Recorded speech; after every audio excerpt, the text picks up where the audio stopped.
ವೀಕ್ಷಕರೇ ನಮಸ್ಕಾರ. ನೀವೆಲ್ಲ ಬಹುಶಃ ಬೆಲ್ಲ ತಿಂದಿರ್ತೀರ ಅನಿಸುತ್ತೆ. ಈ ಅಚ್ಚು ಬೆಲ್ಲ, ಪೆಂಟೆ ಬೆಲ್ಲ, ಹಲವಾರು ಹೆಸರಿದೆ ಇದಕ್ಕೆ. ಸೊ ಇವತ್ತು ನಾವು ಆ ಬೆಲ್ಲವನ್ನು ತಯಾರಿಸೋ ಘಟಕಕ್ಕೆ ಬಂದಿದ್ದೀವಿ. ಈ ಘಟಕದ ಸ್ಪೆಷಾಲಿಟಿ ಏನಪ್ಪ ಅಂತಂದರೆ, ಇವರು ಸಾವಯವವಾಗಿ ಬೆಳೆದ ಕಬ್ಬನ್ನೇ ತಗೊಬಂದು ಸಾವಯವವಾಗಿ ರಾಸಾಯನಿಕ ರಹಿತವಾಗಿ ಬೆಲ್ಲವನ್ನು ತಯಾರಿಸ್ತಾ ಇದ್ದಾರೆ. ಈ ಬೆಲ್ಲ ತಯಾರಿಸೋ ಒಂದು ವಿಧಾನಗಳೇನಿದ್ದಾವೆ, ಇಲ್ಲಿ ಏನೇನೆಲ್ಲ ಮಾಡ್ತಾರೆ, ಹೇಗೆ ಮಾಡ್ತಾರೆ ಅನ್ನೋದೆಲ್ಲವನ್ನು ಇಲ್ಲಿ ಈ ಆಲೆಮನೆಯ ಮಾಲೀಕರಾಗಿರುವಂತಹ ಶ್ರೀ ದೇವೇಗೌಡ ಅವರನ್ನ ಮಾತಾಡಿಸಿ ತಿಳ್ಕೊಂಡು ಬರೋಣ. ಸರ್ ನಮಸ್ಕಾರ. ಸರ್ ನಮಸ್ಕಾರ ಸರ್. ಸೊ ನಿನ್ನೆ ನಾವು ನಿಮ್ಮ ಸ್ನೇಹಿತರಾಗಿರುವಂಥ ಇವರು ನಿರಂಜನ್ ಸರ್ ಅವ್ರನ್ನ ಮಾತಾಡಿಸ್ತಾ ಇದ್ವಾಗಿತ್ತು. ಅವ್ರು ಹಾಗೆ ಮಾತಾಡ್ತಾ ನಮ್ಮದೊಬ್ಬರು ಸ್ನೇಹಿತರಿದ್ದಾರೆ, ಅವ್ರು ದೇವೇಗೌಡರು ಅಂತ ಅವ್ರ ಹೆಸರು. ನೀವು ಅವ್ರದ್ದು ಇಂಟರ್ವ್ಯೂ ಮಾಡಲೇಬೇಕು, ಅಷ್ಟು ತುಂಬ ಒಳ್ಳೆ ರೀತಿಯಲ್ಲಿ ಅವರು ಸಾವಯವ ಬೆಲ್ಲ ತಯಾರಿಕೆ ಮಾಡ್ತಾ ಇದ್ದಾರೆ ಅಂತ ಅಂದು. ಸೊ ನಿಮ್ಮನ್ನು ಕಾಂಟ್ಯಾಕ್ಟ್ ಮಾಡಿ ನಾವು ಇಲ್ಲಿಗೆ ಬಂದಿದ್ದು. ಸರ್ ಮೊದಲಿಗೆ ಕೇಳಬೇಕು ಅಂತಂದರೆ, ನಿಮ್ಮ ಕೃಷಿ ಹಿನ್ನೆಲೆ ಏನು ಸರ್? ನೀವು ಕೃಷಿಯಲ್ಲಿ ಏನೇನು ಮಾಡ್ತಾ ಇದ್ದೀರಾ ಈಗ?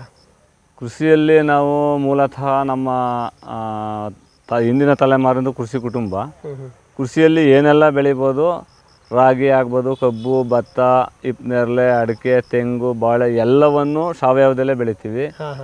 ಈಗ ಅದಲ್ಲದೆ ನಾವು ಗಾಣ ಇರೋದ್ರಿಂದ ಕಬ್ಬನ್ನು ಅರಿಯೋದು ಮತ್ತು ಜನಕ್ಕೆ ಗುಣಮಟ್ಟದ ಬೆಲ್ಲ ಕೊಡಬೇಕು ಅನ್ನೋ ಉದ್ದೇಶದಿಂದ ಸಾವಯವ ಕಬ್ಬನ್ನೇ ಅರಿತೀವಿ. ಅದರಲ್ಲಿ ನಾವು ಗ್ರೂಪ್ ಮಾಡಿದ್ದೀವಿ, 60 ಜನ ರೈತರು ಸೇರಿ. ಗ್ರೂಪಿಂದ ಅಂಗಡಿನೂ ಮಳಿಗೆ ತೆಗೆದಿದ್ದೀವಿ ಮಂಡ್ಯದಲ್ಲಿ. ಅಕ್ಕಿ ಆಗ್ಬೋದು, ಬೆಲ್ಲ ಆಗ್ಬೋದು, ಎಲ್ಲವನ್ನು ಸಾವಯವ ಆಹಾರವನ್ನು ರೈತರಿಂದ ನೇರ ಗ್ರಾಹಕರಿಗೆ ಅನ್ನೋ ಕಾನ್ಸೆಪ್ಟ್ ಮೇಲೆ ಅಂಗಡಿ ಮಾಡಿ ನೇರವಾಗಿ ಮಾರುಕಟ್ಟೆ ಮಾಡ್ತಾ ಇದ್ದೀರಾ ಅಂತ. ಈ ಅಲೆಮನೆ ಮಾಡಬೇಕು ಅಂದರೆ ಮುಂಚಿನೇ ಇತ್ತ ಅಲೆಮನೆ, ಅಥವಾ ಯಾವಾಗ ಶುರು ಮಾಡಿದ್ದು, ಹೇಗೆ? ಅಲೆಮನೆ ಅಂದರೆ ನಮ್ಮ ತಾತನ ಕಾಲದಲ್ಲಿ ಕೈಗಾಣ ಆಯಿತು, ಅದನ್ನು ನಮ್ಮ ತಂದೆ ಕಾಲದಲ್ಲಿ ಮುಂದುವರ್ಸ್ಕೊ ಬಂದಿದ್ರು. ಈಗ ಟೆಕ್ನಾಲಜಿ ಎಲ್ಲ ಇಂಪ್ರೂವ್ ಆದಮೇಲೆ ಈ ಕ್ರೆಸರ್ ಬಂದಮೇಲೆ ಇದನ್ನು ನಾವು ಮಾಡ್ಕೊಂಡು ಇದ್ರಲ್ಲಿ ಮಾಡಿ ಸ್ಟಾರ್ಟಿಂಗು ನಮಗೂ ಗೊತ್ತಿಲ್ಲದಾಗ ರಾಸಾಯನಿಕ ಕೃಷಿನೇ ಮಾಡ್ತಿದ್ದೋ, ಅದು ಸರಿ ಇಲ್ಲ ಕೆಟ್ಟದ್ದು ಅಂತ ಗೊತ್ತಾದ್ಮೇಲೆ ಬಿಟ್ಟಾಕ್ಬಿಟ್ಟು ಸಾವಯವ ಕೃಷಿಗೆ ಪರಿವರ್ತನೆ ಆದಮೇಲೆ ಈಗ ಸಾವಯವದಲ್ಲೇ ಮಾಡ್ತಾ ಇದ್ದೀವಿ. ಎಷ್ಟು ವರ್ಷ ಆಯ್ತು ಸರ್ ನೀವು ರಾಸಾಯನಿಕದಿಂದ ಸಾವಯವ ಶಿಫ್ಟ್ ಆಗಿ? 14ರಿಂದ 15 ವರ್ಷ ಆಗದೆ. 14-15 ವರ್ಷ ಆಗೋಯ್ತು. ನಂದು ಮೊದಲಿಗೆ ಅಡಿಕೆ ತೋಟ ಆದೆ, ಅದು ಒಂದು 25 ವರ್ಷ ಆಗದೆ. ಅದೇ ನಮ್ಗೆ ಕೃಷಿ ಕಲಿಸ್ಕೊಟ್ಟದ್ದು, ಹಿಂಗೂ ಬೆಳಿಬೋದು ಅಂತ. ಅಂದ್ರೆ ಅದರಲ್ಲಿ ನೀವು ಸಾವಯವದಲ್ಲಿ ಮಾಡಿ ಸಾವಯವದಲ್ಲೂ ಬೆಳೆ ತೆಗಿಬೋದು ಅಂತ ತೆಗಿಬೋದು ಅನ್ನೋದು ಅಡಿಕೆ ತೋಟ ಕಲಿಸ್ಕೊಟ್ಟದ್ದು. ಅದಾದಮೇಲೆ ಮೀಡಿಯಾದಲ್ಲಿ ನಮ್ಮ ಇನ್ನು ಕೆಲವರು ಬುದ್ಧಿಜೀವಿಗಳು ಸಾವಯವ ಕೃಷಿ ಮಾಡೋದು ಉತ್ತಮ ಅಂತ ಹೇಳಿದ್ಮೇಲೆ ಅದನ್ನು ನೋಡ್ಕೊಂಡು ನಾವು ರೂಢಿಸ್ಕೊ ಬಂದು, ಹಂಗಾಗಿ ಈಗ ನಾವು 4 ಜನಕ್ಕೆ 7 ಮಟ್ಟಕ್ಕೆ ಬಂದದ್ದೆ. ಈಗ ಸರ್ ನೀವು ಬೆಳೆ ಅಂದ್ರಲ್ಲ, ಈ ಕಬ್ಬು, ಭತ್ತ ಎಲ್ಲ ಬೆಳೀತಾ ಇದೀರಿ ಅಂತ, ಅವೆಲ್ಲವೂ ಸಾವಯವದಲ್ಲೇ ಬೆಳೀತಾ ಇದ್ದೀರಾ? ಸಾವಯವದಲ್ಲೇ ಬೆಳೆಯೋದು, ಪೂರ್ತಿ ಸಾವಯವಕ್ಕೆ ಶಿಫ್ಟ್ ಆಗ್ಬಿಟ್ಟಿದ್ದಾರೆ. ಶಿಫ್ಟ್ ಆಗಿದ್ದೀವಿ ನಾವು. ಅಂದರೆ ಇಲ್ಲಿ ನಮ್ಮ ರೈತರಿಗೆ ಗೊತ್ತಿಲ್ಲದೆ ಇರೋ ಜ್ಞಾನ ಅಂದರೆ, ಪ್ರಕೃತಿಯಲ್ಲಿ ಸಿಗುವಂತಹ ಈಗ ವಾತಾವರಣದಲ್ಲಿ NPK ಸಿಗ್ತದೆ, ಅದ್ರ ಬಗ್ಗೆ ಮಾಹಿತಿ ಇಲ್ಲ.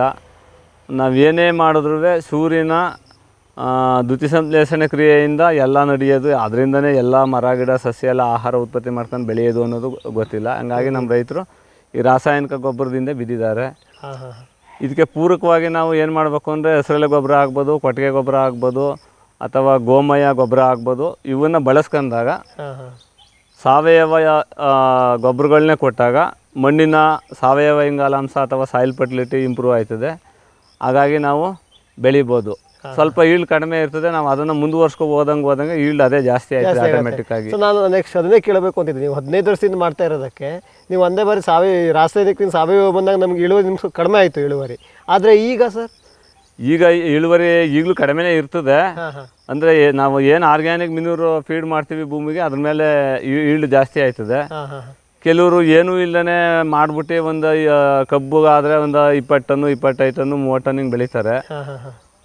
ಹಂಗಾಗಿ ಆ ರೈತರಿಗೆ ರಾಸಾಯನಿಕ ಕೃಷಿ ರೈತನಷ್ಟೇ ಲಾಭಾಂಶ ಸಿಗಬೇಕು ಅನ್ನೋ ಉದ್ದೇಶಕ್ಕೆ ನಾವು 3800ರಿಂದ 4000 ಕಬ್ಬು ತಗೋತೀವಿ. ಟ್ರಾನ್ಸ್ಪೋರ್ಟ್ ಚಾರ್ಜ್ ನಮ್ಮದೇ ಇರ್ತದೆ. ಹಂಗಾಗಿ ಕ್ವಾಲಿಟಿ ಕಬ್ಬು ಕೊಡೋರಿಗೆ ದುಡ್ಡು ಕೊಡಲೇಬೇಕು, ಆ ಉದ್ದೇಶಕ್ಕೆ ಕೊಡ್ತಾ ಇದ್ದೀವಿ. ಸರ್ ಈಗ ಅದೇ ನಾನು ಕೇಳಬೇಕು ಅಂತಿದ್ದೆ, ಸಾವಯವ ರೀತಿಯಲ್ಲಿ ಬೆಲ್ಲ ತಯಾರು ಮಾಡ್ತಾ ಇದ್ದೀರಾ? ಹೌದು. ಸಾವಯವ ಕಬ್ಬಿನ ತಯಾರು ಮಾಡ್ತಾ ಇದ್ದೀರಾ? ಸಾವಯವ ಕಬ್ಬೇ ತಯಾರು ಮಾಡೋದು. ನಾವು ಯಾವುದೇ ಕಾರಣಕ್ಕೂ ರಾಸಾಯನಿಕ ಕಬ್ಬು ಮುಟ್ಟಲ್ಲ. ಅಲ್ಲಿಗೆ ಸಾವಯವ ಅಂದ್ರೇನು, ಎಲ್ಲವೂ ಪ್ರಕೃತಿದತ್ತವಾಗಿ ಸಿಗುವಂಥದ್ದು.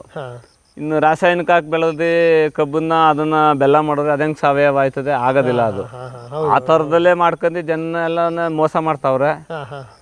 ಅದಕ್ಕೆ ಏನು ಮಾಡಬೇಕು ಅಂದರೆ ಜನಕ್ಕೆ ಸತ್ಯ ಗೊತ್ತಾಗಬೇಕು. ಹಾಂ ಸುಳ್ಳು ಹೇಳ್ಕೊಂಡು ಮೋಸ ಮಾಡೋರೆ ಜಾಸ್ತಿ ಅವರೇ. ಸತ್ಯ ಗೊತ್ತಾಗಲಿ, ಸತ್ಯ ಗೊತ್ತಾದ ಮೇಲೆ ಜನ ಪರಿವರ್ತನೆ ಆಯ್ತಾರೆ. ಸೊ ನೀವು ಸಾವಯವಾಗಿ ಬೆಳೆದಿರೋ ಕಬ್ಬನ್ನು ಅಷ್ಟೇ ತಗೊಳ್ತಾ ಇದ್ದೀರಾ ಅಂತ ಅಂದ್ಕೊಂಡು. ಅದನ್ನ ಹೆಂಗೆ ಒಂದಿಷ್ಟು ಜನ ರೈತರು ನಿಮ್ಮ ಗ್ರೂಪಲ್ಲೇ ತಗೊಂತೀರೋ? ನಮ್ಮ ಗ್ರೂಪಲ್ಲೇ ತಗೋತೀವಿ. ಹಾಂ ಹಾಂ ಹಾಂ. ಅದರಲ್ಲೂ ಏನಾರ ಕೆಲವರು ಹೊಸ್ದಾಗಿ ಮಾಡಿರ್ತಾರೆ, ಅವರು ಗ್ರೂಪಲ್ಲೂ ಇರಕ್ಕಿಲ್ಲ, ಎಲ್ಲೋ ಇರ್ತಾರೆ ಮಾಡಿರ್ತಾರೆ. ಅದು ನಮಗೆ 95% ಪ್ರೂವ್ ಆದರೆ ಅದನ್ನು ತಗೊಂಡು ಅಂಥ ರೈತರಿಗೂ ಪ್ರೋತ್ಸಾಹ ಕೊಡ್ತಾ ಇದ್ದೀವಿ. ಅವರು ಸಾವಯವದಲ್ಲಿ ಮುಂದುವರಿಲಿ ಅನ್ನೋ ಉದ್ದೇಶದಿಂದ. ಈ 95% ಪ್ರೂವ್ ಅದಂದ್ರೆ ಹೆಂಗೆ ನೀವು ನೋಡೋದು ಹೆಂಗೆ ಅಂತ? ಅದನ್ನು ನಾವು ಕಬ್ಬು ಸಾವಯವದಲ್ಲಿ ಬೆಳೆದಂಥ ಕಬ್ಬಾದರೆ ಗಟ್ಟಿ ಇರ್ತದೆ. ಗಾಣಕ್ಕೆ ಕೊಟ್ಟರೆ ಅಲ್ಲಿ ನರ ನರ ಅಂತ ಸೌಂಡ್ ಬರ್ತದೆ. ಆಮೇಲೆ ಅದೇನಾದ್ರು ರಾಸಾಯನಿಕ ಗೊಬ್ಬರ ಬಿದ್ದಿದ್ರೆ ನೊರೆ ಬರ್ತದೆ ಹಾಲಲ್ಲಿ. ಇನ್ನು ಅಲ್ಲಿ ಹೋದ್ರೆ ಮಡ್ಡಿ ಜಾಸ್ತಿ ಬರ್ತದೆ. ಅವೆಲ್ಲ ಗೊತ್ತಾಯ್ತು ನಮ್ಗೆ. ಇಲ್ಲೇ ಗಾಣನೇ ಲ್ಯಾಬ್ ಮಾಡ್ಕೊಂಡಿವಿ. ಗಾಣನೇ ಲ್ಯಾಬ್ 5-6 ಟೆಸ್ಟ್ ಎಕ್ಸ್ಪೀರಿಯನ್ಸ್ ಆಗೈತೆ ನಿಮಗೆ. 5-6 ಟೆಸ್ಟ್ ಇಲ್ಲೇ ಸಿಕ್ಕೋಯ್ತದೆ. ಆ ಥರದಲ್ಲಿ ಹಂಗೇನಾರು ಒಂದು ವೇಳೆ ಅಂಥವ್ರು ನಮಗೆ ಮೋಸ ಮಾಡಿ ಅಂಥ ಕಬ್ಬನ್ನು ಕೊಟ್ಟರು ಅಂದರೆ 1-2 ಟನ್ ತಂದಿರ್ತೀವಿ. ಅವನ್ನ ಉಗ್ದು ಆಚೆ ಕಳಿಸ್ತೀವಿ, ಹೋಗಪ್ಪ ನಿನ್ನ ಕಬ್ಬು ಫ್ಯಾಕ್ಟ್ರಿ ಹೊಡಿಯೋಗು ಅಂತ. ಅದಕ್ಕೆ ಮೊದಲು ಗದ್ದೆಲೆ ನೋಡಿರ್ತೀವಿ, ನೋಡ್ಕೊಂಡೆ ನಾವು ಕೈ ಹಾಕೋದಿಲ್ಲ. ಅಂದ್ರೆ ಅಷ್ಟು ವರ್ಷ ಎಕ್ಸ್ಪೀರಿಯನ್ಸ್ ಆಗೈತಿ. ಸಾವಯವ ಬೆಳೆದಿದ್ದ ಕಬ್ಬು ಯಾವುದು, ರಾಸಾಯನಿಕ ಬೆಳೆದಿದ್ದ ಕಬ್ಬು ಯಾವುದು ಗೊತ್ತಾಗ್ಬಿಡ್ತದೆ ನಮಗೆ. ಆ ಥರ ಏನಾದ್ರು ಆಗಿತ್ತು ಮೋಸ ಗೀಸ ಮಾಡಿದ್ರೆ? ಆ ಥರ ಯಾರೋ ಒಬ್ರು 1-2 ಟನ್ ಕೊಟ್ಟಿದ್ರು, ಮೋಸ ಆಯಿತು ಅಂತ ಗೊತ್ತಾಯ್ತು. ನಮ್ಮ ಹೆಸರು ಕೆಡಿಸ್ತೀವಿ ಹೋಗಪ್ಪ ಅಂತ ಆ ಕಬ್ಬನ್ನು ಬಿಟ್ಬಿಟ್ಟು ಅವನು ಬಿಟ್ಬಿಟ್ರೆ ಹೆಂಗೆ ಮಾಡಿದ್ರು ಅಂತಿಲ್ಲ. ಮತ್ತೆ ಈಗ ಕಾಮನ್ ಆಗಿ ರಾಸಾಯನಿಕದಲ್ಲಿ ಬೆಳೆದ್ರೆ 1 ಎಕರೆಗೆ ಎಷ್ಟು ತೆಗಿಬೋದು, ಎಷ್ಟೊಂದು ಕಬ್ಬು? ರಾಸಾಯನಿಕದಲ್ಲಿ ಬೆಳೆದ್ರೆ ಒಂದು 60 ಟನ್ ಬೆಳಿತಾವ್ರೆ. 60-70 ಬೆಳಿಬೋದು. ಕೆಲವರು 80 ಬೆಳಿತೀನಿ 100 ಬೆಳಿತೀನಿ ಅಂತಾರೆ, ಬೆಳ್ಕೋಬೋದು. ಅದರಿಂದ ಏನಾಯ್ತದೆ ಅಂದರೆ ಈಗ ಮಣ್ಣು ಹಾಳಾಯ್ತದೆ. ಈಗ ಆಲ್ರೆಡಿ ರಾಸಾಯನಿಕ ಖರ್ಚು ಜಾಸ್ತಿ. ಇಲ್ಲೆಲ್ಲ ತಿರ್ಗಾಡ್ಕೊಂಡು ನೋಡ್ರಿ, ಎರೆಹುಳು ಎಲ್ಲ ಅದೇ. ನಮ್ಮ ಅಲೆಮನೆ ಬಾರಲ್ಲೇ ಎರೆಹುಳು ಅದೇ. ನನ್ನ ಅನುಭವ, ಭೂಮಿ ಉಳುಮೆ ಮಾಡಿಕ್ಕೆ ಎರೆಹುಳು, ತ್ಯಾಜ್ಯ ಕರಗಿಸೋಕ್ಕೆ ಗೆದ್ಲು, ಇನ್ನು ಸೂಕ್ಷ್ಮ ಪೋಷಕಾಂಶ ಒದಗಿಸೋಕ್ಕೆ ಸೂಕ್ಷ್ಮ ಜೀವಿ. ಇವಿದ್ರೆ ನಾವು ಯಾರು ಏನು ಮಾಡಬೇಕಾಗಿಲ್ಲ. ಭೂಮಿಗೆ ಅದು ಕ್ರಿಯೆ ಸ್ವತಂತ್ರವಾಗಿ ನಡೀತಾ ಇರ್ತದೆ. ಈ ರಾಸಾಯನಿಕ ಕೃಷಿ ಬಂದಮೇಲೆ ನಾವು ಭೂಮಿಗೆ ಹಾಕಬಾರ್ದ ಎಲ್ಲ ಗೊಬ್ಬರಗಳನ್ನು ಹಾಕಿ ಈ ಸೂಕ್ಷ್ಮ ಜೀವಿ, ಎರೆಹುಳು, ಗೆದ್ಲು ಇವೆಲ್ಲ ಮಾಯ ಆಗವೆ. ಇರ್ಬೋದು, ಇಲ್ಲ ಸತ್ತೇ ಹೋಗಿರ್ಬೋದು, ಇಲ್ಲ ಅದಕ್ಕೆ ಪ್ರತಿಕೂಲ ವಾತಾವರಣ ಸೃಷ್ಟಿಯಾದಾಗ ಬೇರೆ ಕಡೆ ಹೋಗಿರ್ಬೋದು. ಇವು ಭೂಮಿಲಿದ್ದಾಗ ನಮಗೆ ಮಣ್ಣು ಚೆನ್ನಾಗಿರ್ತದೆ, ಯಾವಾಗಲೂ ಸ್ಪಂಜ್ ಥರ. ಸರ್, ಈಗ ಸಾವಯವದಲ್ಲಿ ಮಾಡಿದ್ರೆ ಎಷ್ಟು ತೆಗಿತೀರಾ 1 ಎಕರೆಗೆ ನೀವು? ನಾವು 50-40 ನಾವೇನು ಗೊಬ್ಬರ ಫೀಡ್ ಮಾಡಿರ್ತೀವಿ ಅದ್ರ ಮೇಲೆ ಒಂದು ಸಲ ಮಾತ್ರ ನಂದೊಂದು 60 ಟನ್ ಬಂದದೆ 1 ಎಕರೆಗೆ ತೆಗಿಬೋದು, ಏನಿಲ್ಲ. ಈಗ ಸಾವಯವದಲ್ಲಿ ಗೊಬ್ಬರ ಅಂತಂದ್ರೆ ಅಂದ್ರೆ ಯಾವ ತರ ಗೊಬ್ಬರ ಸರ್? ಹಸಿರೆಲೆ ಗೊಬ್ಬರ, ಕೊಟ್ಟಿಗೆ ಗೊಬ್ಬರ, ಅಥವಾ ಗೋ ಆಧಾರಿತ ಜೀವಾಮೃತ, ಆಮೇಲೆ ಕೃಪಾಮೃತ ಜಲ ಅಂತ ಇನ್ನು ಬೇರೆ ಬೇರೆ ಎಲ್ಲ ಬಂದವೆ. ಅವನ್ನ ಬಳಸ್ಕೋಬೇಕು. ಎಲ್ಲ ಗೋಮಯ. ನೀವು ಪ್ಯಾಕೆಟಲ್ಲಿ ಬರೋ ಗೊಬ್ಬರ ಅವು ಇಲ್ಲ. ಪ್ಯಾಕೆಟಲ್ಲಿ ಬರೋ ಗೊಬ್ಬರಕ್ಕೆ ಹೋದ್ರೆ ನಮ್ಮ ಗೋವು ಮಾಯ ಆಯ್ತದೆ. ಗೋವು ನಮಗಾಗಿ ಬೇಕೇ ಹೊರತು ನಾವು ಗೋವಿಗಾಗಿ ಬೇಕಾಗಿಲ್ಲ. ಈಗ ನಮ್ಮ ಸನಾತನ ಕೃಷಿ ಪದ್ಧತಿಲಿ ನೀವು ಹುಡುಕ್ತಾಗ ವೇದ, ಪುರಾಣ, ಉಪನಿಷತ್ತು ಎಲ್ಲರೂ ಹುಡುಕ್ರಿ, ಗೋ ಆಧಾರಿತ ಕೃಷಿದು ಉಲ್ಲೇಖ ಇರೋದೇ ವಿನಃ ಈ ರಾಸಾಯನಿಕ ಕೃಷಿದು ಉಲ್ಲೇಖ ಇಲ್ಲ. ಈ ಗ್ರೀನ್ ರೆವಲ್ಯೂಷನ್ ಆದಮೇಲೆ ಬಂತು ರಾಸಾಯನಿಕ ಗೊಬ್ಬರ. ಅದು ಏನು raw material, rock phosphate, phosphoric acid ಅಂತ ಬೇರೆ ದೇಶದಿಂದ ತಂದು ಅದನ್ನು ಇಲ್ಲಿ ಕೆಮಿಕಲ್ ಪ್ರೋಸೆಸ್ ಮಾಡಿ ರಾಸಾಯನಿಕ ಗೊಬ್ಬರ NPK ಕೊಡ್ತಾರೆ. ಆ ರಾ ಮೆಟೀರಿಯಲ್ಲು ಈಗ ಆಲ್ರೆಡಿ ಜಗತ್ತಿನಾದ್ಯಂತ ಸಪ್ಲೈ ಕೊಡೋಕ್ಕೆ ಸಲುವಾಗಿ ಅದನ್ನು ತೋಡಿ ಬರ್ದಾಯ್ತದೆ. ರೇಟು ಜಾಸ್ತಿ ಆಯ್ತದೆ. 50 kg ಒಂದು ಮೂಟೆ DAP ಇನ್ನೊಂದು ತಗೋತಾರೆ. ಅವೆಲ್ಲ 1800-2000 ಹೋಗೋದೆ. ರೈತ ಕಬ್ಬನ್ನ ಕಮರ್ಷಿಯಲ್ ಕ್ರಾಪ್ ಮಾಡ್ಕೊಂಡು ಬೆಳೆದು 1 ಟನ್ ಕಬ್ಬು 1800-2000 ಕೊಡ್ತಾನೆ. ಒಂದು 50 kg ರಾಸಾಯನಿಕ ಗೊಬ್ಬರಕ್ಕೆ ಶ್ರಮ ಇಲ್ಲ 1 ಟನ್ ಕಬ್ಬು. ಹಾಗಾಗಿ ಈ ಥರ ಕೃಷಿಯಿಂದ ಏನು ಪ್ರಯೋಜನ ಇಲ್ಲ. ಈಗ ಕ್ರಾಂತಿ ಬಂದ ಜಾತಿಗೆ ಆಹಾರ ಇಲ್ಲ, ಆಹಾರ ಒದಗಿಸ್ಬೇಕು ಅನ್ನೋ ಸಲುವಾಗಿ ಕ್ರಾಂತಿ ತಂದರು. ಕ್ರಾಂತಿ ಬಂದ ಮೇಲೆ ಆರೋಗ್ಯ ಭ್ರಾಂತಿ ಸೃಷ್ಟಿಯಾಗದೆ ಈಗ ಆಲ್ರೆಡಿ ಮನುಕುಲಕ್ಕೆ. ಫಾರ್ಮ್ ಟಿವಿ ವೀಕ್ಷಕ ರೈತರ ಬೆಳೆ ರಕ್ಷಣೆ ಈಗ ಹಿಂದೆಂದಿಗಿಂತ ಸುಲಭ, ಸರಳ, ಸುರಕ್ಷಿತ. ಶ್ರಮಜೀವಿಯಿಂದ ಸೂಕ್ಷ್ಮ ಪೋಷಕಾಂಶ, ಸೂಕ್ಷ್ಮಾಣುಜೀವಿ ಮತ್ತು ಬೇರುವರ್ಧಕಗಳು. ಕಾಳುಮೆಣಸು ಸೊರಗು ರೋಗ ತಡೆಗೆ ಟ್ರೈಕೋಡರ್ಮಾ ಸುಡೋಮೋನಾಸ್. ಸಮೃದ್ಧ ಬೆಳವಣಿಗೆ, ರೋಗ ನಿರೋಧಕ ಶಕ್ತಿಗೆ IISR ಪೆಪ್ಪರ್ ಸ್ಪೆಷಲ್. ಕೋಕೋ ಗಿಡಗಳ ಆರೋಗ್ಯಕ್ಕೆ ಜಿಂಕ್ ಸಲ್ಫೇಟ್ ಮತ್ತು ಫೆರಸ್ ಸಲ್ಫೇಟ್. ಅಡಿಕೆ ಹಿಡಿಮುಂಡಿಗೆ ನಿರ್ವಹಣೆಗೆ ರೂಟ್ ಪವರ್, ಜಿಂಕ್ ಮತ್ತು ಬೋರಾನ್. ಖಚಿತ ಗುಣಮಟ್ಟ, ಪ್ರಾಮಾಣಿಕ ಬೆಲೆ, ನಿರಂತರ ಸಲಹಾ ಸೇವೆ. ನಮ್ಮಿಂದಲೇ ಖರೀದಿಸಿ, ನಮ್ಮ ಬದ್ಧತೆಯ ಸೇವೆಗೆ ಬೆಂಬಲ ನೀಡಿ. ಗ್ರೀನ್ ಪ್ಲಾಸ್ಟ್ ISI ಪ್ರಮಾಣೀಕೃತ ಪರಿಶುದ್ಧ HDPE ಜಿಯೋ ಮೆಂಬ್ರೇನ್ ಪಾಂಡ್ ಲೈನರ್ಗಳು ಕೃಷಿ ಹೊಂಡ, ಕೆರೆ, ಕಾಲುವೆ, ಮೀನುಕೊಳ, ಸ್ಪಿರುಲಿನಾ ಹೊಂಡಗಳಿಗೆ ಬೇಕಾದ ಆಕಾರ ಮತ್ತು ವಿಸ್ತೀರ್ಣಗಳಲ್ಲಿ ಸರ್ಕಾರದ ಸಬ್ಸಿಡಿ ಯೋಜನೆಯಡಿ ಲಭ್ಯ. 100% ಪುನರ್ಬಳಕೆ, UV ಮತ್ತು ಒಡಕು ನಿರೋಧಕ, ಪಕ್ಕಾ ಜೋಡಣೆ, 5 ವರ್ಷಗಳ ಲಿಖಿತ ವಾರಂಟಿ. ಗ್ರೀನ್ ಪ್ಲಾಸ್ಟ್. ಸಮೃದ್ಧ ಸಾವಯವ ಗೊಬ್ಬರ, MSGP ಮತ್ತು KCDC ಉತ್ಪಾದನೆ, ಫಾರ್ಮ್ ಟಿವಿಯಿಂದ ಸರಬರಾಜು. ಅತಿ ಕಡಿಮೆ ಬೆಲೆಗೆ ಅತ್ಯುತ್ತಮ ಗೊಬ್ಬರ. ಇಲ್ಲ ಭಾರಲೋಹ, ಕೃಷಿ ವಿಶ್ವವಿದ್ಯಾಲಯದಿಂದ ಪರೀಕ್ಷಿತ ಸಾವಯವ ಇಂಗಾಲ, NPK, PH, EC ಎಲ್ಲ ನಿಗದಿತ ಮಿತಿಯಲ್ಲಿ. ಅಡಿಕೆ, ತೆಂಗು, ಬಾಳೆ, ಕಾಫಿ, ದಾಳಿಂಬೆ, ದ್ರಾಕ್ಷಿ, ಕಬ್ಬು, ಭತ್ತ, ಜೋಳ, ಹತ್ತಿ ಹೀಗೆ ಎಲ್ಲಾ ಬೆಳೆಗಳಿಗೂ ಪ್ರಶಸ್ತ. ಜೀವಂತ ಮಣ್ಣು, ಸಮೃದ್ಧ ಬೆಳೆ, ಅತ್ಯಧಿಕ ಲಾಭಕ್ಕೆ ಬಳಸಿ ಸಿಟಿ ಕಾಂಪೋಸ್ಟ್.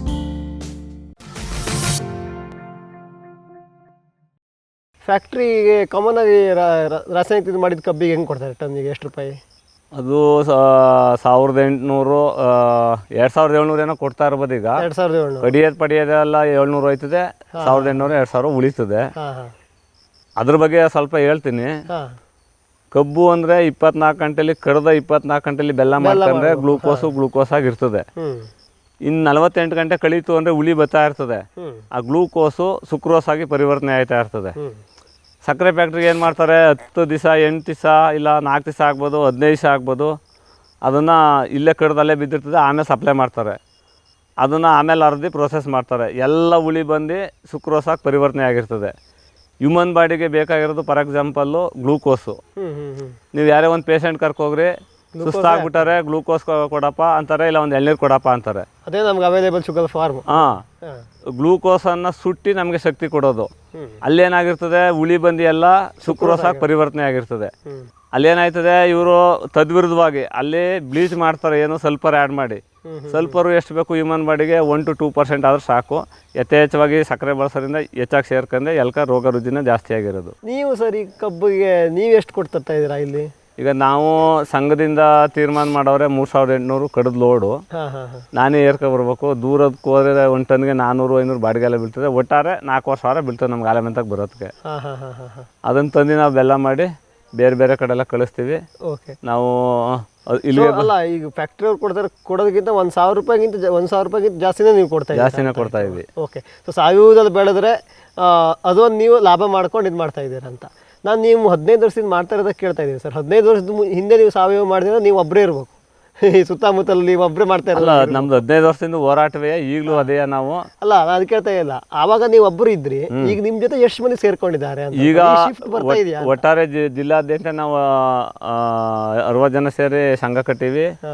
ಸಂಘ ರಿಜಿಸ್ಟ್ರೇಷನ್ ಎಲ್ಲ ಮಾಡಿಸಿ ಅದು ನಡ್ಕೋಯ್ತಾ ಇದೆ. ಅದು ಸಂಘದ ಮುಖಾಂತರ. ಅದಲ್ಲದೆ ನನ್ನೂರಲ್ಲಿ ಈಗ ಒಂದು 15-20 ಜನ ಬದಲಾವಣೆ ಆಗವ್ರೆ. ನಮ್ಮನ್ನು ನೋಡಿ ಪರಿವರ್ತನೆ ಆಗಿ ಅದಕ್ಕೆ ಕೇಳಿದ್ದು. ನಮ್ಮನ್ನು ನೋಡಿ ಪರಿವರ್ತನೆ ಆಗವ್ರೆ. ದೇಶಿ ಹಸು ಸಾಕ್ತಾವ್ರೆ. ಆಮೇಲೆ ಎಲ್ಲ ಬೆಳೆಗಳನ್ನ ಬೆಳೆಯೋಕ್ಕೆ ಪ್ರಯತ್ನ ಪಡ್ತಾವ್ರೆ. ಅದು ಬದಲಾವಣೆ. ಕಬ್ಬೊಂದೇ ಎಲ್ಲ ಬೇರೆ ಬೆಳೆನೂ ಬೆಳೆಯೋಕ್ಕೆ ಪ್ರಯತ್ನ ಪಡ್ತಾವ್ರೆ. ಅದು ಬದಲಾವಣೆ ಅನ್ನೋದಕ್ಕೆ ಒಂದು ಉದಾಹರಣೆ. ಸರ್, ಈಗ ಆಯಿತು, ನೀವು ಅಲ್ಲಿಂದ ಕಬ್ಬು ತಂದ್ರಿ. ಈಗ ಅಂದರೆ ಏನೇ ಆದರೂ ಟ್ರಾನ್ಸ್ಪೋರ್ಟ್ ನಿಮ್ಮದೇ, ಅವ್ರು ಕೊಟ್ಟರು ಆಯ್ತು ಅಷ್ಟೇ. ತಂದು ನೆಕ್ಸ್ಟ್ ಇಲ್ಲಿ ಏನು ಮಾಡಬೇಕು? ಫಸ್ಟ್ ಪ್ರೊಸೆಸ್ಸು ಫಸ್ಟು ಅರಿತೀವಿ ಕಬ್ಬನ್ನ. ಅರ್ಧ ಆದಮೇಲೆ ಜ್ಯೂಸ್ ಬರ್ತದೆ. ಈಗ ಅರಿಯೋಕ್ಕೆ ಇದೆ ನಿಮ್ಮದು ಇದರದ್ದೇ ಕ್ರಷರು ಗಾಣದಲ್ಲಿ ಅರಿತೀವಿ, ಕರೆಂಟ್ ಗಾಣ. ಅರ್ಧ ಆದಮೇಲೆ ಜ್ಯೂಸ್ ಬರ್ತದೆ. 1 ಟನ್ ಕಬ್ಬು ಅರಿದ್ರೆ 600 ಲೀಟ್ರ್ ಜ್ಯೂಸ್ ಬರ್ತದೆ. ಅದನ್ನು ಬೇಯಿಸಿ ಬೆಲ್ಲ ಮಾಡಿದ್ರೆ 100, 105, 110 kg ಬೆಲ್ಲ ಬರ್ತದೆ. ತೊಂದರೆ ಇಲ್ಲ. ಅರಿಯೋದು ಈ ಕಡೆ ಹೊರಗಡೆ ಯೂನಿಟ್ ಐತಿ, ಅಲ್ಲಿಂದ ಸೀದಾ ಕಬ್ಬನಲ್ಲಿ ಹೋಗಿ ಇದಕ್ಕೆ ಬೀಳುತ್ತೆ, ಕೊಪ್ಪರಿಗೆ ಹೋಯ್ತದೆ. ಅಲ್ಲಿಂದ ಬೇಯಿಸ್ತೀವಿ. ಈ ಬೇಯಿಸೋದು ಎಷ್ಟು ಹೊತ್ತು ಬೇಯಿಸ್ಬೇಕು? ಕಾಮನ್ ಆಗಿ 2 ಗಂಟೆ ಬೇಯಿಸಿದ್ರೆ ಒಂದು ಅಡುಗೆ ಬರ್ತದೆ. ಅಲ್ಲಿ ಮೇನ್ ಪ್ರೋಸೆಸ್ಸು ಬೇಯಿಸೋದೇ ಮೇನ್ ಪ್ರೋಸೆಸ್ಸು. ಅಲ್ಲಿ ಪ್ರೋಸೆಸ್ ಮಾಡ್ಬೇಕಾದ್ರೆ ಕೆಲವರು ಈಗ ಬಿಳಿ ಬೆಲ್ಲ ತಯಾರು ಮಾಡೋರಲ್ಲ, ಇದು ಕೇಳಬೇಕು ಅಂತಿದ್ದೆ. ಇಲ್ಲಿ ತನಕ ಎಲ್ಲ ಸೇಮು. ಯಾವುದೇ ನೀವು ಅಂದರೆ ಅಲೆ ಮನೆಗೆ ಹೋದ್ರು ಅರದು ತಂದು ಹಾಕೋದು ಸೇಮು. ಇಲ್ಲಿ ನೀವು ಸಾವಯವದಲ್ಲಿ ಮಾಡ್ತಿರೋ ಅಥವಾ ಇದನ್ನು ರಾಸಾಯನಿಕ ಪ್ರೊಸೆಸಲ್ಲಿ ಮಾಡ್ತಿರೋ ಅನ್ನೋದು ಈ ಬೇಯಿಸೋ ಇದ್ರ ಟೆಕ್ನಿಕ್ ಅಲ್ವಾ ಇಲ್ಲಿ ಗೊತ್ತಾಗೋದು? ಅಂದ್ರೆ ಏನೇನು ಮಾಡ್ತಾರೆ ಇಲ್ಲಿ? ಅಲ್ಲಿ ಬೇರೆಯವರೆಲ್ಲ ಮೊದಲನೇದಾಗಿ ಮಲಾಸ್ ಕ್ಲೀನ್ ಮಾಡಿಕೆ ಸೋಡಿಯಂ ಬೈಕಾರ್ಬನೇಟ್ ಅಂತ, ಅದು ಇಲ್ಲ ಕೆಲವರು ಫುಡ್ ಪ್ರಾಡಕ್ಟ್ ಸೋಡಾ ಅಂತಾರೆ, ಅದಾಕ್ತಾರೆ. ಸೋಡಾ. ಅದು ಬಿಟ್ರೆ ಸೋಡಿಯಂ ಹೈಡ್ರೋಸಲ್ಫೇಟು, ಡೆಕೋಲೇಟು, ಸಪೋಲೇಟು, ಆಮೇಲೆ ಸಲ್ಫರು, ಆಮೇಲೆ ಇನ್ನೊಂದು ಲಿಕ್ವಿಡ್ ಅಂತ ಬರ್ತದೆ ಆಸಿಡ್, ಅದಾಕ್ತಾರೆ. ಅವೆಲ್ಲ ಯಾಕೆ ಹಾಕ್ತಾರೆ ಅಂದರೆ ಕಲರ್ ಮಾಡಿಕ್ ಸಲುವಾಗಿ. ಈ ಮಲಾಯಿಸ್ ಅಂತಂದ್ರೆ ಮೇಲ್ಗಡೆ ಇದಾಗಿ ಬರ್ತಾ ಇರತ್ತಲ್ಲ ಒಂಥರ ಕಪ್ಪು ಕಲರ್. ಅದು ಮಲಾಸ್ ಅಂದರೆ ಮಡ್ಡಿ ಅಂತ. ಆ ಮಡ್ಡಿ ತೆಗಿಬೇಕಾದ್ರೆ ಆ ಹಾಲು ಬಿಸಿ ಆದೇಟ್ಗೆ ಆ ಮಡ್ಡಿಗೆ ಮತ್ತು ಹಾಲಿಗೆ ಅಲ್ಲೇ ಶತ್ರುತ್ವ ಉಂಟಾಯ್ತದೆ. ಮಡ್ಡಿ ಹೊರಗೆ ಬರ್ತಾ ಇರ್ತದೆ, ನಾನು ಕಳ್ಸಪ್ಪ ಆಚೆಗೆ ಅಂತ. ಅದನ್ನ ಬಂದು ತೆಗ್ದಾಕ್ರೆ ಸಾಕು. ಆ ಪ್ರೋಸೆಸ್ಗೆ ಸಲುವಾಗಿ ಅಷ್ಟೊಂದು ಸೋಡಾ ಮತ್ತು ಬೆಂಡೆರಸ ಅವೆಲ್ಲ ಬಳಸ್ತಾರೆ. ಅಲ್ಲ, ಈಗ ಅದನ್ನ ನೀವು ಹಂಗೆ ತೆಗಿತೀವಿ? ಹಂಗೆ ತೆಗಿತೀವಿ. ಅದನ್ನ ಹಾಕಿದ್ರೆ ಬೇಗ ಬರುತ್ತಂತ? ಬೇಗ ಬರ್ತದೆ, ಚೆನ್ನಾಗಿ ಕ್ಲೀನ್ ಆಯ್ತದೆ ಅಂತ. ಪೂರಾ ಅಷ್ಟು ಮಡ್ಡಿ ಕಿತ್ಕೊಂಡ್ಬರ್ತದೆ ಅಂತ. ಅದಾಯ್ತಾ? ಅದಲ್ದೇ ಈ ಬಣ್ಣ ಮಾಡಿದ ಸಲುವಾಗಿ ಈಗ ಬೇರೆ ಕೆಮಿಕಲ್ ಎಲ್ಲ ಬಳಸೋದು. ಬೇರೆ ಬೇರೆ ಹೆಸರು, ನೀಮೋಲೇಟು, ಅದೇನೇನೋ ಕಟ್ಕೊಬಿಟ್ಟಾರೆ ಅದನ್ನ. ಅದಕ್ಕೆ ನೀವು ಸ್ವಲ್ಪ ನೀರು ಹಾಕಿ ಮೂಸಿದ್ರೆ ಎಷ್ಟೊಂದು ಗಬ್ಬು ವಾಸನೆ ಬರ್ತದೆ ಅಂದರೆ, ನನ್ನ ಅನುಭವದ ಪ್ರಕಾರ ಬಣ್ಣ, ರುಚಿ, ವಾಸನೆ ಇವು ಚೆನ್ನಾಗಿದ್ರೆ, ಸುಗಂಧ ಪರಿಮಳ ಇದ್ರೆ ಅದು ಚೆನ್ನಾಗದೆ ಅಂತ. ಅದು ಮೂಸಿದ್ರೆ ದುರ್ವಾಸನೆ ಬರ್ತದೆ, ಅಂಥ ಕೆಮಿಕಲ್ ಹಾಕೋ ಅವಶ್ಯಕತೆ ಇಲ್ಲ. ಇವೆಲ್ಲ ಎಲ್ಲಿಂದ ಬರ್ತವೆ ಅಂದರೆ ಗುಜರಾತ್ನ ವಡೋದರದಿಂದ ಬರ್ತದೆ. ಅದನ್ನ ಯಾರು ತಂದರು ಅಂತಲೂ ಗೊತ್ತಿಲ್ಲ. ಅದನ್ನು ಹಾಕಿ ಈಗ ಮಂಡ್ಯ ಎಲ್ಲ ಆ ಪ್ರೋಸೆಸ್ ಮಾಡಿ ಮಂಡ್ಯದ ಮಾರ್ಕೆಟೆಲ್ಲ ಫುಲ್ ಬರ್ಬಾತ್ ಆಗಿರೋದು.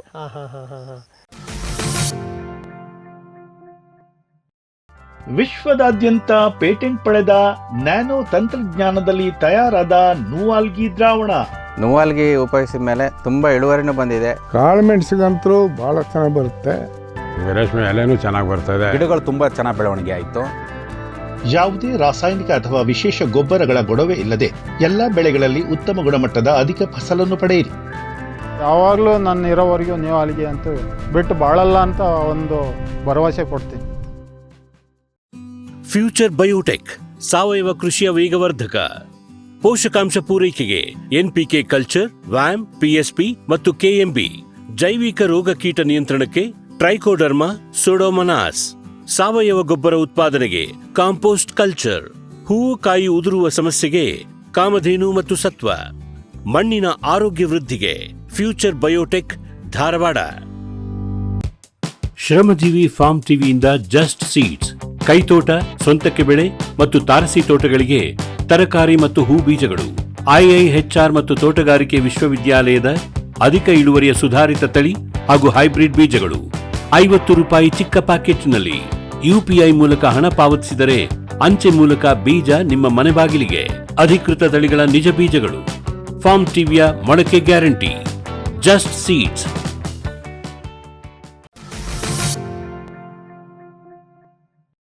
ಸರ್ ಹೌದು, ಈಗ ಓಕೆ, ಅಲ್ಲಿಗೆ ಇದು ಮೊಲಾಸಿಸ್ ತೆಗಿಯೋಕ್ಕೆ, ಮಡ್ಡಿ ತೆಗಿಯೋಕ್ಕೆ ತೆಗಿತಾ ಇರ್ತೀರ ಕಾಮನ್ ಆಗಿ. ಇದು ಪೂರಾ ಬೆಲ್ಲ ಆಗೋ ತನಕ ತೆಗಿತಾ ಇರ್ಬೇಕಾ? ಇಲ್ಲ, ಅದು ಒಂದು 10-15 ನಿಮಿಷದಲ್ಲಿ ಮಡ್ಡಿ ಎಲ್ಲ ಬಂದ್ಬಿಡುತ್ತೆ. ಆಮೇಲೆ ಕ್ಲೋಸು. ಆಮೇಲೆ ಉಳ್ದುದು ಏನಾರ ಇದ್ರೆ ಸೈಡಿಗೆ ಬರ್ತಾ ಇರ್ತದೆ, ಒಂಥರ ಎಪ್ ಕಟ್ಟಂಗೆ ಆಗ ತೆಗ್ದಾಕರ್ ಆಯ್ತು. ಅಂದ್ಕೊಂಡು. ಇದು ಸುಣ್ಣ ಹಾಕೋದು ಅಂತಾರಲ್ಲ ಸರ್? ಸುಣ್ಣ ಅಂದರೆ ಈಗ ಅದು ಕ್ಯಾಲ್ಸಿಯಮ್ಮು, ಕ್ಯಾಲ್ಸಿಯಂ ಅಂತಾರೆ, ಸುಣ್ಣ ಅಂತಾರೆ. ಅದು ರಸಸಾರ ಅಥವಾ pH ಮೇಂಟೈನ್ ಮಾಡ್ಲಿಕ್ಕೆ ಹಾಕ್ಲೇಬೇಕು. ಸುಣ್ಣ ಕಬ್ಬು ನಾಲಿನ pH ಎಷ್ಟಿರುತ್ತೆ? ಕಬ್ಬು ನಾಲಲ್ಲಿ ಕಡಿಮೆ ಇರ್ತದೆ, ಅದು ಮೇಂಟೈನ್ ಮಾಡೋಕ್ಕೆ ಸುಣ್ಣ ಹಾಕೋದು. ಮಣ್ಣಲ್ಲಿ ಏನೋ ಸುಣ್ಣದಂಶ ಕಡಿಮೆ ಇರೋಕೆ ಮೇಂಟೈನ್ ಮಾಡಿ ಸುಣ್ಣ ಹಾಕ್ಲೇಬೇಕು. ಯಾವುದೋ ಒಂದು ಭೂಮಿಲಿ ಹೆಚ್ಚಾಗಿ ಸುಣ್ಣದಂಶ ಇರೋದ್ರಲ್ಕೆ ಏನು ತಗೋರೋದಿಲ್ಲ, ಅಂಥವು ಕಡಿಮೆ ರೇರು. ಹೌದು, ಅಂದರೆ pH ಮೇಂಟೈನ್ ಅಂದರೆ pH ಎಷ್ಟು 7 ಇರಬೇಕು, ನ್ಯೂಟ್ರಲ್ ಮಾಡಬೇಕು. pH 7 ಒಳಗೆ ಇರಬೇಕು. 7ರಿಂದ ಮೇಕೋಯ್ತು ಅಂದರೆ ಕಪ್ಪು ಆಯ್ತದೆ, ಆಮೇಲೆ ಬೆಲ್ಲನೂ ಬೇಗ ಕೆಡ್ತದೆ. ಈಗ ಅದು ಸಿಕ್ಕಾಪಟ್ಟೆ ಆಸಿಡಿಕ್ ಅಂದರೆ 5ಕ್ಕಿಂತ ಕೆಳಗೆ ಬಂದರೆ ಆ ಕಡೆ ಬಂದಾಗ ಬೆಲ್ಲ ಗಟ್ಟಿ ಬರೀಕಿಲ್ಲ.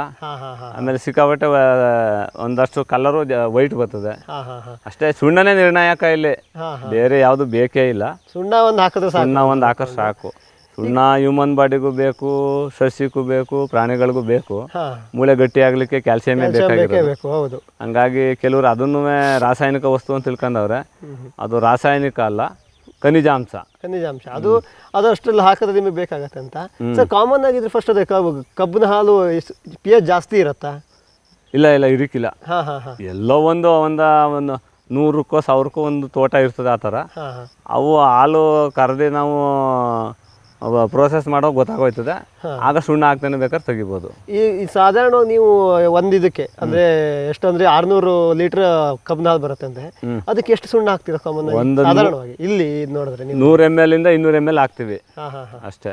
ಅಷ್ಟೇನೆ. ಅಮಾಮ ಹೆಚ್ಚು ಅಂದರೆ 300 ml ತಗೋಬೋದು ಅಷ್ಟೇ. ಅಂತ ಅದು ಲಿಕ್ವಿಡ್ ಸುಣ್ಣ. ನಾವೇನು ಸಾಲಿಡ್ ಹಾಕಿಕ್ಕಿಲ್ಲ, ನೀರು ಸುಣ್ಣ ಮಾಡ್ಕೊಂಡಿರ್ತೀವಿ ಅದಷ್ಟು ಹಾಕ್ತೀವಿ. ಅದು ಹಾಕ್ತೀರಿ. ಸರ್ pH ಎಷ್ಟು 7 ಆಗ್ಬೇಕು, ನ್ಯೂಟ್ರಲ್ ಆಗ್ಬೇಕು ಆಲ್ಮೋಸ್ಟ್ ಅಲ್ವಾ? ಅದು ಗೊತ್ತಾಗೋದು ಹೆಂಗೆ ನಿಮಗೆ? ನಮಗೆ ಪಾಕ ಅಡುಗೆ ಬಂದಾಗ ಗೊರೆಮಣೆ ಎತ್ತು ನೋಡ್ತೀವಿ, ಅದು ಕಟ್ ಬಿದ್ದರೆ ನಾರ್ಮಲ್ ಆಗಿ ಅದೇ ಅಂತ. ದಾರದಂಗೆ ಅಂಟು ಬತ್ತು ಅಂದರೆ ಸಾಲ್ತಾ ಇಲ್ಲ ಅಂದ್ಬಿಟ್ಟು ಸ್ವಲ್ಪ ಆ್ಯಡ್ ಮಾಡ್ತೀವಿ ಅಷ್ಟೇ. ಅದೆಲ್ಲ ನಮ್ಮ ಕಣ್ಣಲ್ಲೇ ಇಟ್ಕೊರೋದು, ಅದಕ್ಕೆಲ್ಲ ಮೀಟ್ರೆಲ್ಲ ಅದೇ ನಾವು ಕಣ್ಣಲ್ಲಿ ನೋಡೇ ಹಾಕ್ತೀವಿ. ನಿಮಗೂ ಅಷ್ಟು ಎಕ್ಸ್ಪೀರಿಯನ್ಸ್ ಆಗಿದೆ ಅಂತ ಅಂದ್ಕೊಂಡು. ಈ ಸುಣ್ಣ ಜಾಸ್ತಿ ಆಗ್ಬಿಟ್ರೆ ಅಕಸ್ಮಾತ್? ಜಾಸ್ತಿ ಅರೇನು ತೊಂದರೆ ಇಲ್ಲ, ಸ್ವಲ್ಪ ಕಪ್ಪಾಯ್ತದೆ ಬೆಲ್ಲ, ತಿಂದರೆ ಸುಣ್ಕಂಟು ಬರ್ತದೆ. ಏನು ಆಯ್ಕಿಲ್ಲ, ಈಗ ಎಲ್ಲಡ್ಕೆ ಇವ್ರೊಳಗೆಲ್ಲ ಸುಣ್ಣ ತಿಂತಿದ್ರು, ಒಂಚೂರು ಸುಣ್ಣ ತಿಂದಿವಿ ಹೆಚ್ಚಾಗಿ ನಮ್ಮ ಮೂಳೆ ಗಟ್ಟಿ ಆಯ್ತು ಅಂತ ತಿಳ್ಕೊಬೇಕು ಅಷ್ಟೇ. ಸೊ ಅಂದರೆ ನಮಗೆ ಗೊತ್ತು, ನಿಮಗೆ ಗೊತ್ತು, ರೈತರಿಗೋಸ್ಕರ ಹೇಳ್ತಾ ಇರೋದು. ಸೊ ಸುಣ್ಣ ಹಾಕಿದ್ದು ಅದು ಸಾವಯವನೇ. ಸುಣ್ಣ ಹಾಕ್ತಾರೆ ಇವ್ರು, ಸುಳ್ಳು ಹೇಳ್ತಾರೆ, ಬರೀ ಏನೋ ಹಾಕ್ತಾರೆ ಅಂತಲ್ಲ, ಹಾಕೋದು ಸುಣ್ಣ ಅಷ್ಟೇ ನೀವು ಅಂತ ಅಷ್ಟೇ. ಸುಣ್ಣ ಬಿಟ್ಟರೆ ಮತ್ತೆ ಏನು ಹಾಕಲ್ಲ? ಏನು ಹಾಕಲ್ಲ ನಾವು. ಅಲ್ಲಿ ಈಗ ನೀವು 8 ದಿವಸದ ಕಬ್ಬು ಆಗ್ಬೋದು, 4 ದಿವಸದ ಕಬ್ಬು ಆಗ್ಬೋದು, ಬೆಲ್ಲ ಮಾಡಬೇಕು ಅಂದರೆ ಸ್ವಲ್ಪ ಹೆಚ್ಚಾಗಿ ಸುಣ್ಣ ಕೊಟ್ಕೊಂಡ್ರೆ ಅದು ಗಟ್ಟಿ ಬರೋದು, ಇಲ್ಲ ಬರೋದೇ ಇಲ್ಲ. ಅದಷ್ಟೇ ಅಲ್ಲಿ ನಿರ್ಣಾಯಕ. ನಾವು ಬೇಕಾದ್ರೆ ಎಲ್ಲ ಬರಲಿ, ಟೋಟಲಿ ಮಂಡ್ಯ ಜಿಲ್ಲೆ ಜನ ಬರಲಿ, ಕರ್ನಾಟಕ ಜನ ಬರಲಿ, ಮುಂದ್ಗಡೆ ಎಲ್ಲ ಪ್ರೋಸೆಸ್ ಮಾಡೇ ತೋರಿಸ್ತೀವಿ.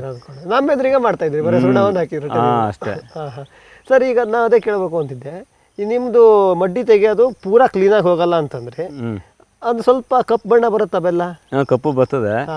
ಅದು ಆ ಥರ ಆಗೋದು ಈಗ ನಮ್ಮ ಬಿಳಿ ಕಬ್ಬು ಒಂದರಲ್ಲಿ ಮಾತ್ರ. ಇನ್ನು ಬೇರೆ 517 8005 ಬೇರೆ ಬೇರೆ ತಳಿ ಅವೆಲ್ಲ ಅವರಲ್ಲೆಲ್ಲ ಬಿಸ್ಕೆಟ್ ಕಲರ್ ಬಂದ್ಬಿಡ್ತದೆ, ಚೆನ್ನಾಗಿ ಬಿಸ್ಕೆಟ್ ಕಲರೇ ಬರ್ತದೆ. ಈ ಬಿಳಿ ಕಬ್ಬು ಸ್ವಲ್ಪ ಮಡ್ಡಿ ಬರೀಕಿಲ್ಲ, ಹಂಗಾಗಿ ಅದಕ್ಕೆ ಕಬ್ಬನ್ನ ಮಿಕ್ಸ್ ಮಾಡಬೇಕು. ಕಬ್ಬು ಮಿಕ್ಸ್ ಮಾಡಿಕ್ಕೆ ಆಗಲಿಲ್ಲ, ಅದೊಂದೇ ಕಬ್ಬು ಅದೇ ಅಂದಾಗ ಒಂದು ಸ್ವಲ್ಪ ಕಪ್ಪು ಬರ್ತದೆ, ಏನೂ ಇಲ್ಲ, ತಿನ್ಬೋದು, ತೊಂದರೆ ಇಲ್ಲ. ಸರ್ ನಾನು ಅಂದರೆ ಎಲ್ಲ ನೋಡಿದ್ದು ಹೆಂಗಪ್ಪ ಅಂತಂದರೆ, ಈ ಸಾವಯವ ಬೆಲ್ಲ ಅಂತಂದರೆ, ಆರ್ಗ್ಯಾನಿಕ್ ಬೆಲ್ಲ ಅಂದರೆ ಸ್ವಲ್ಪ ಕಪ್ಪು ಕಲರ್ ಬರ್ತದೆ. ಆ ಕಪ್ಪು ಕಲರೇ ಬರ್ತದೆ ಅಥವಾ ನೀವು ಈ ಬಿಸ್ಕೆಟ್ ಕಲರ್ ಮಾಡಬಹುದಾ, ಹೇಗೆ? ಅಲ್ಲ, ಬಿಸ್ಕೆಟ್ ಕಲರ್ ಮಾಡಬೇಕು ಅಂದರೆ ನೀಟಾಗಿ ಮಡ್ಡಿ ತೆಗೆದ್ರೆ ಬಿಸ್ಕೆಟ್ ಕಲರ್ ಬರ್ತದೆ. ಅದು ಕಪ್ಪೇ ಬರಲಿ ಬಿಸ್ಕೆಟ್ ಕಲರೇ ಬರಲಿ, ನಾವು ಸಿದ್ಧಾಂತದ ಮೇಲೆ ಬದುಕ್ತಾ ಇರೋರು. ಭೂಮಿ ತಾಯಿಗೂ ವಿಷ ಹಾಕೋದು ಬೇಡ, ಮನುಕುಲಕ್ಕೂ ವಿಷ ಕೊಡೋದು ಬೇಡ, ಯಾವುದೇ ಪ್ರಾಣಿ ಸಂಕುಲಕ್ಕೂ ವಿಷ ಕೊಡೋದು ಬೇಡ ಅಂತ ಆ ನಂಬಿಕೆ ಮೇಲೆ ನಾವು ಇಷ್ಟೊಂದೆಲ್ಲ ಮಾರ್ಕೆಟ್ಗೆ ಗೆದ್ದಿರೋದು.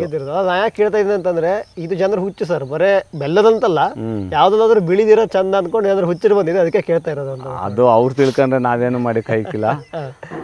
ಸಾಮಾನ್ಯವಾಗಿ ಈಗ ನಾವು ಕೆಲವು ಮಣ್ಣಿನ ಮೇಲೆ ಕಲರ್ ಅದೇ ಬರ್ತದೆ. ನಾವು ಏನೇ ಬರಲಿ, ಈಗ ಆಲ್ರೆಡಿ ನಮ್ಮ ಕಸ್ಟಮರ್ ಇರೋದು ನಮಗೆ ನಮ್ಮ ನಂಬಿಕೆ ಮೇಲೆ. ಇವರು ಸಿದ್ಧಾಂತ ಕಟ್ಕೊಂಡು ಬದುಕ್ತಾವ್ರೆ ಅನ್ನೋ ನಂಬಿಕೆ ಮೇಲೆ ನಮ್ಮ ಹತ್ರ ಕಸ್ಟಮರ್ ಇರೋದು. ಅದು ಬಿಟ್ಟು ಇನ್ನೇನೋ ಎಲ್ಲ ಆಟನೂ ಆಡ್ತಾರೆ, ಏನು ಬೇಕಾದ್ರೂ ಮಾಡ್ತಾರೆ ಅಂದ್ರೆ ನಮ್ಮ ಹತ್ರ ಜನ ಇರಿಕಿಲ್ಲ. ಮೋಸ ಒಂದು 4 ದಿವಸ ಮಾಡ್ಬೋದು, ಪೂರ್ತಿ ಜೀವನ ಪೂರ ಮೋಸ ಮಾಡಿ ಕಾಯ್ಕಿಲ್ಲ, ಬಂದೇ ಬರ್ತದೆ. ಸರ್ ನಾವು ಸದ್ಯಕ್ಕೆ ಇಲ್ಲಿ ತನಕ ಈ ನಿಮ್ಮದು ನೀವು ಕಬ್ಬು ಹೆಂಗೆ ತರ್ತೀರಾ, ತಂದಾದ್ಮೇಲೆ ಏನು ಮಾಡ್ತೀರಾ, ಬೆಲ್ಲ ಬಿಸಿ ಮಾಡೋ ತನಕ ಮಾಡಿದ್ವಿ.